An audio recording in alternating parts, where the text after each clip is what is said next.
The dispute over the permanent home of U.S. Space Command, SPACECOM, has evolved from an administrative-based selection process into a significant legal and political conflict, currently pitting the state of Colorado against the executive branch. This tug-of-war, spanning multiple presidential administrations, centers on a decision to move the headquarters from its fully operational interim location in Colorado Springs, Colorado, to a new site at Redstone Arsenal in Huntsville, Alabama.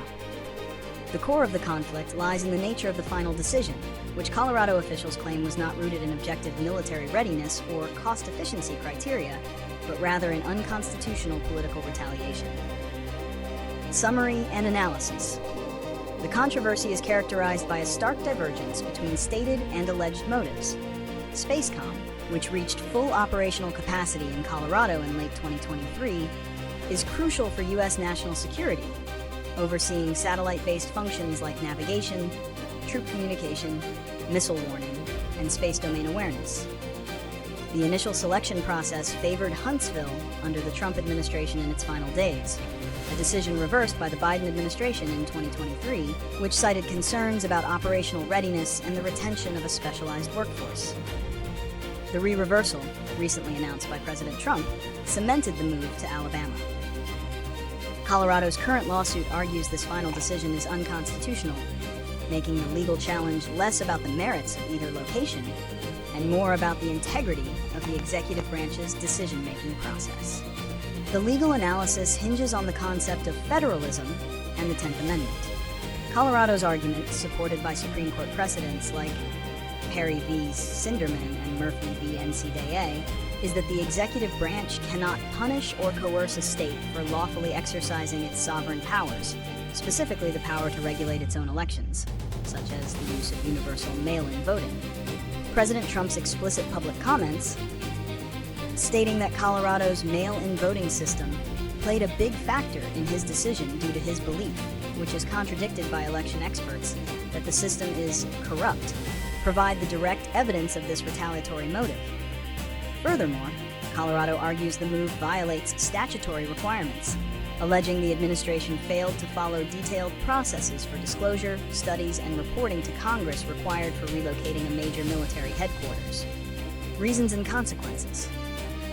The official justifications offered for the move to Alabama generally emphasize long-term cost-effectiveness and Alabama's existing robust aerospace infrastructure, a rationale White House representatives have continuously pointed to. However, the true reason driving the current lawsuit is the alleged political punishment. This creates the primary consequences across three critical domains. First, military readiness and national security suffer immediate negative impacts. Military leaders, including former SPACECOM Commander General James Dickinson, have warned that relocating a fully operational command disrupts its mission and sets the country's space defense efforts back potentially years, handing an advantage to adversaries like China and Russia. The necessary construction of secure, specialized facilities in Huntsville, expected to take years, means a prolonged period of operational instability and the potential loss of specialized civilian and military personnel unwilling to relocate. Second, the financial cost is immense. Estimates suggest constructing a new headquarters building in Alabama could cost taxpayers $1.2 billion, with specialized communications infrastructure potentially adding another $2 billion to $3 billion. This is a substantial waste of taxpayer dollars, especially given that the command is already fully functional in Colorado. Third, the political and legal consequence establishes a dangerous precedent. If the executive branch can use the power of military base placement to punish a state for its lawful electoral practices, it undermines the fundamental balance of power between the federal government and the states, effectively politicizing national security decisions. Prediction and solutions. The prediction for the immediate future rests on the court's handling of the evidence regarding presidential motivation. Because President Trump's statements directly connect the relocation to Colorado's voting practices, the court has a documented motive to review. If the court finds the punitive motivation to be the but-for cause of the relocation, it is highly likely to issue an injunction, blocking the move on constitutional grounds relating to federalism and executive overreach. However, the judiciary often grants wide latitude to the commander-in-chief in military decisions, making the outcome uncertain despite the clear evidence of political intent. The ultimate solutions must focus on depoliticizing base realignment decisions.